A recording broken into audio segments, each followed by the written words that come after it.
And now we want to honor our three organizations who do incredible work. And just before I do that, this is what we're presenting to each of the organizations. But this doesn't all come together easily. I get to stand up here, but my incredible staff does a fantastic job of bringing us all together. So I want to recognize all of them, but particularly three of them who were so involved in our annual Black History Month. Missy Balmier. Missy, where are you? All the way in the back. Missy, wave, say hello. Thank you, Missy, our senior outreach advisor. Keith Rochford, who is from our Washington office, who's over at Keith. Mayor Keith is our money man. He does all of our appropriations and budget work, so you want to know him. And Vanessa Lawson from our South Jersey office. Vanessa, thank you very much. And all of the rest of our staff, many who came up from D.C. as well as the New Jersey staff, to help us have a great event. Our first honoree is the African American Chamber of Commerce of New Jersey, which just completed its 10th anniversary. Since its humble start in 2007 in a tiny office on State Street in Trenton, the Chamber has grown into one of the most influential resources for minority-owned firms in New Jersey. It's devoted to free enterprise and economic empowerment in our communities, always working to help Black-owned businesses compete for contracts, attract investment, and drive innovation. From educational workshops and skills training to networking opportunities and online resources, the African American Chamber of Commerce of New Jersey continues to prepare minority business owners for success, and in doing so advances our vision of a New Jersey economy that is rich with opportunity and prosperity for all. Would you please come up to the stage to be recognized?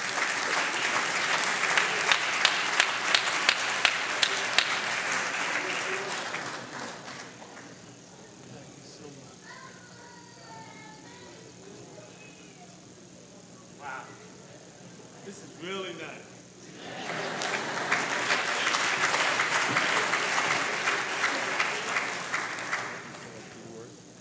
Let me ask you, the award is a flag that has been flown over the Capitol of the United States in recognition of each of these organizations with a certificate from the United States Senate. Mr. President? Thank you so much. Give yourselves a round of applause. Whew. You know, my heart is heavy and just spent from the words of Mayor Ras Baraka. I mean, come on, give him another round of applause. He has given us all a charge, because after the day comes Monday, a day when we have to go out and do what we do to make a difference for our people. When we talk about Black history, it's America's history. From Carter G. Woodson in 1926, when he started Negro History Week, he wanted to showcase the best and the brightest America had to offer. And from that foundation, we have established the mission of the African American Chamber of Commerce of New Jersey. 1900, Booker T. Washington founded the Negro Business League. 40 chapters between the states of Maryland and Texas to promote free enterprise and wealth creation. And so we take that mantle forward here today. And I think about Gandhi as I look back on when we started here in New Jersey. He said something like, first they laugh at you, then they ignore you, then they fight you, and then ultimately you win. It is the resolve of our people that has enabled us to just go forward, notwithstanding the turbulence and the daily headwinds and opposition. So as we go to work tomorrow, I want to remind you that African Americans in this state still have the highest poverty, still have the highest unemployment.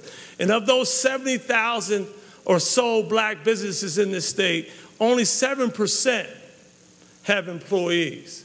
93% are sole proprietorships. Although we have come a long ways, there's yet a lot more work to be done. We must leverage every opportunity in the public sector, in the private sector, to declare that we're still owed. And we're willing to work. We don't want any handouts, but we have the best and the brightest that America has to offer.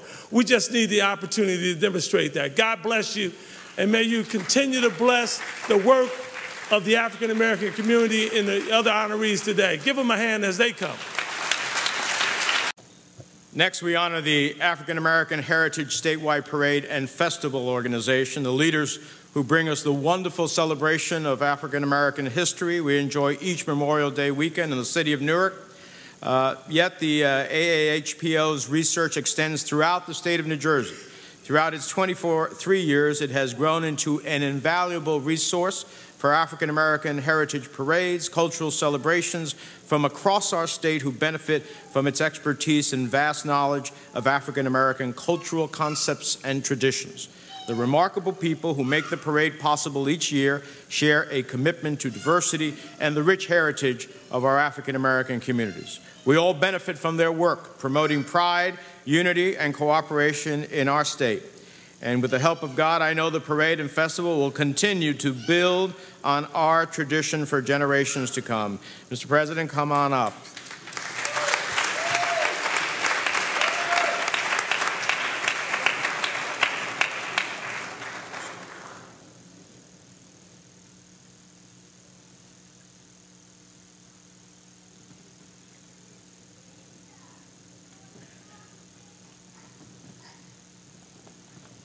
Charles Hall is president.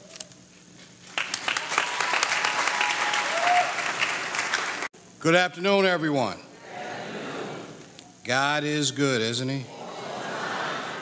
We watched our young people dance and sing, and they were showcased. We heard eloquent but real, speaking real truth about where we are in America today from my mayor, I'm a resident of Newark, Mayor Baraka. Thank you.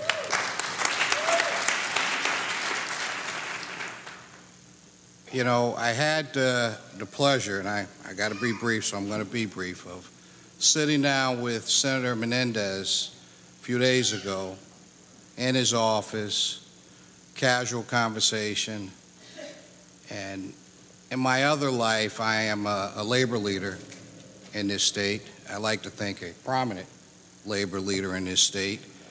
And we talked about labor and working families and what's going on in the world and the economy, our state, and so forth and so on. And I says, Senator, you know, I've always respected you, admired you, and watched your work that you've done on behalf of working families and those that have the least and people of color in this state. And for that, Senator, I want to thank you.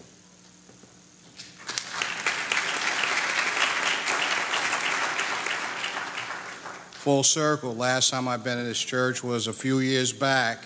Some of you may recall it was raise the wage, where we had to put it on the ballot to get the minimum wage increase that's in effect now. And when we went across the state, we went to some of the most prominent places you could go in terms of those that were in touch with the community, and it was in this church, in this basement, where we had the Congressman, Bill Pascrell, and we had the great pastor and NAACP. We had a great meeting. It was a snowstorm. I hope it doesn't snow today. But the thing about it was, some churches you just go in the door and it's over. The church here, the door swings both ways. And that's important, community. We had a lot of work to do. I took over 3 years ago for the African American Heritage Parade, and we hadn't seen a parade in Newark or that level of parade for 3 years. So there was some building. Last year we made it happen. And once again, I had to thank my mayor, some of your mayor, but Mayor Baraka, thank you. He stood hand in hand with the community and with our committee. It was the City of Newark and their staff. It was our committee, and we met and we did all the work that needed to be done. I mean, God, a lot of work needed to be done, but we made it happen. So I'm here to accept an award today, but I'd have to ask the Committee of the African American Heritage Parade to stand up, because I'm just standing here, but these are the people that dedicate and volunteer their time.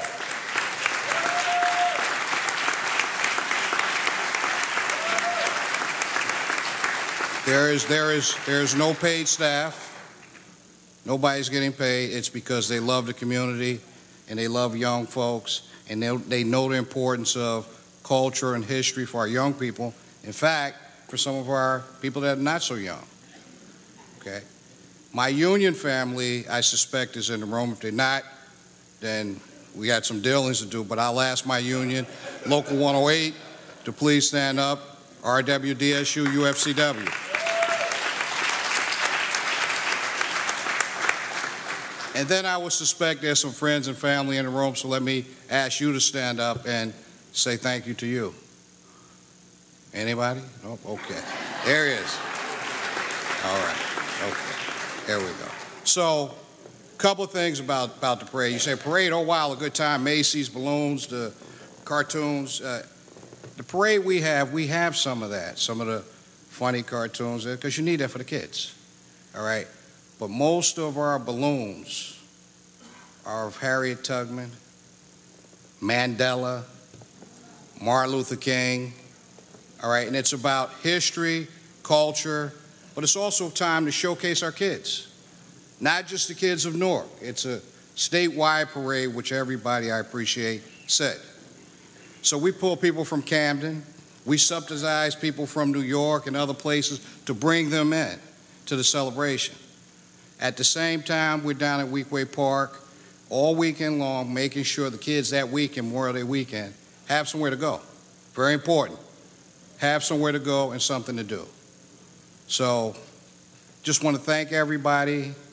I urge you to, we have a sign-up sheet outside as volunteers, or somebody wants to be on our mailing list, because it's a weekend not to forget in the city of Newark, although it's a statewide parade. So I just want to thank all of you for coming out, and this is a really blessed day. Thank you. Last but not least, our third honoree this year is the New Jersey Institute for Social Justice. First established in 1999 by the Allen and Amy Lowenstein Foundation, the New Jersey Institute for Social Justice is a dynamic voice for positive change in our state. Guided by a mission to break down structural inequalities, the Institute employs a range of advocacy tools to empower the residents of our inner cities to fight inequality and build healthy urban communities. From research and education to grassroots organizing and litigation, we honor the New Jersey Institute for Social Justice's commitment to progress, its unyielding belief in equal rights, basic fairness, and justice for all. Ryan Haygood, please come on up.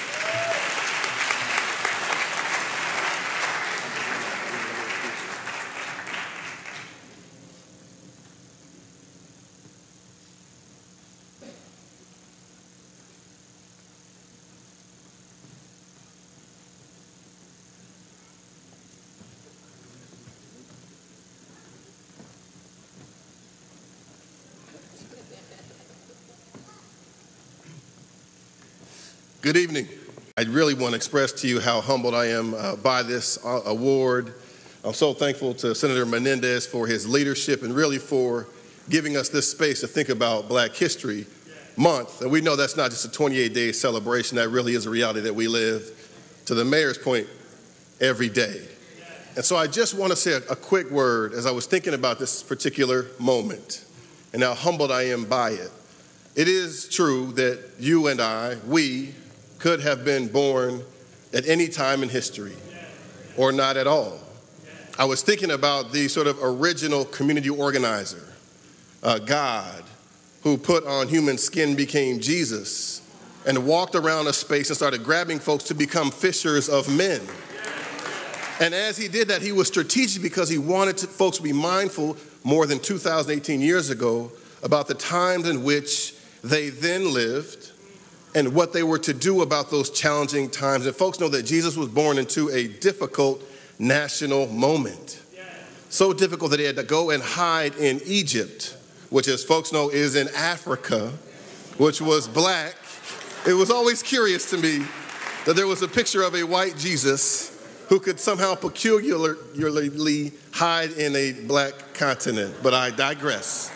But he was born in a difficult national moment, and he began to build and encourage others to build in places like Jerusalem and in Judea and to the outermost parts of the world. That was the roadmap.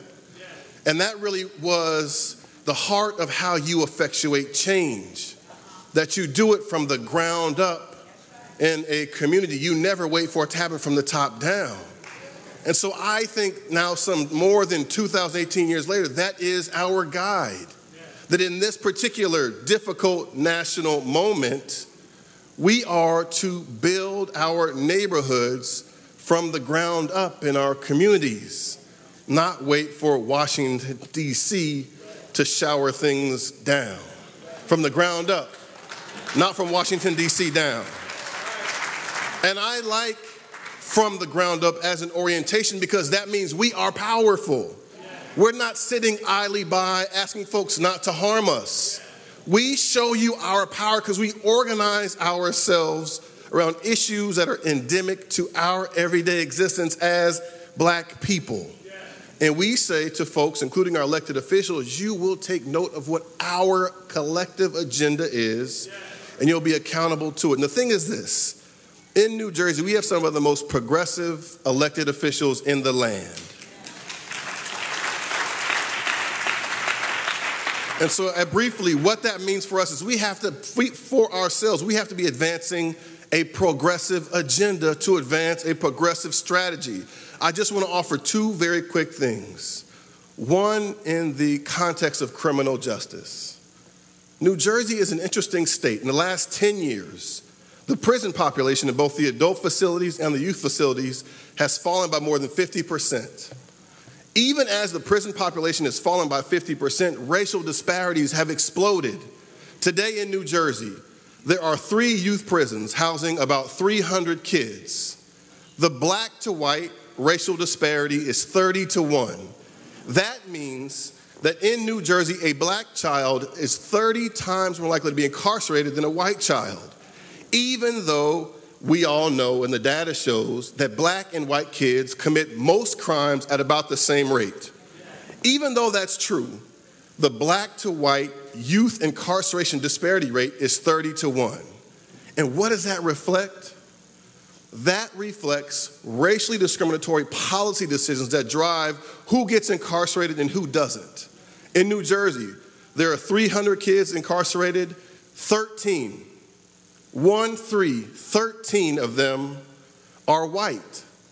This is not to say that white kids don't commit crime. In fact, they do. But when they do, think about the opioid crisis. Folks marshal all kinds of sympathy and compassion, as they should. But when it comes to black and brown kids ensnared in such behavior, the response is. And so for us, as we build our agenda from the ground up, we have to be thinking about strategies, one of which is that youth incarceration in New Jersey is a totally failed proposition. The slavery institution ended officially in 1865. In 1867, New Jersey opened the Jamesburg Youth Prison. It has now been 150 years. That youth prison houses about 150 kids. About 148 of those kids are black, even though black and white kids commit crime at about the same rate. There are 2 other prisons. There's a youth prison for girls. That youth prison is called Hayes. Hayes is housed on the same campus that used to be called the Bordentown School for Colored Youth. The Bordentown School was an elite black school, boarding school for black students. There was a brother here who was a lawyer who said his father used to go to the Bordentown School. This school was so prestigious that the likes of W.E.B. Du Bois, Booker T. Washington, Albert Einstein, Paul Robeson, luminaries like those visited this school. It was called the Tuskegee of the North. Today on that campus, which used to house the Bordentown School for Colored Youth, is the Hayes Youth Prison. It is quite literally the school to prison pipeline realized. And so what we say is 150 years of failed youth incarceration in the state is enough. We ought to close these failed youth prisons and, in the case of Hayes, reopen the Bordentown School. That is, for us, what building our neighborhoods from the ground up looks like. And I want to say a final note about voting. Relatedly, so I mentioned that the youth disparity in New Jersey is the highest in the land. It's also true that in the adult facility, New Jersey boasts having the highest black to white adult incarceration disparity rate at 12-to-1 in the land. Today, as we're here in this church, there are 100,000 people who cannot vote because they have criminal convictions. 100,000 people. That is larger, as folks know, than the capital city of New Jersey, which is Trenton. It's larger than more than 150 cities in New Jersey. 100,000 people cannot vote because they have a criminal conviction. And although black folks make up just 15% of the whole state, more than 50% of those who cannot vote are black.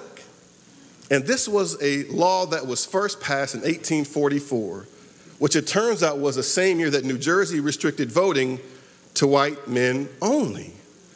And so just as we say 150 years of failed youth incarceration is enough, we also say that we are 1844 no more. That is to say that we have to do away with this connecting voting to a criminal conviction. And I close by saying that we are blessed to have some incredibly progressive elected officials, a beast of which is Mayor Ras J. Baraka, my dear friend and neighbor, another of which is our new governor.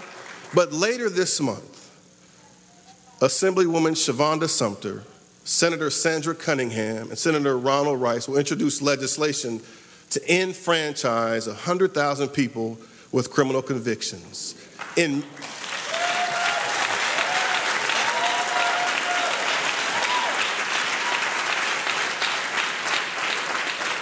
This would position New Jersey to lead the country in terms of building an inclusive model for a progressive democracy. In Maine and in Vermont, prisoners vote from their prison cells. In most Western democracies, Canada, South Africa, the European Union, Israel, people with criminal convictions never lose their voting rights, and that should be true of New Jersey as well. Thank you so much.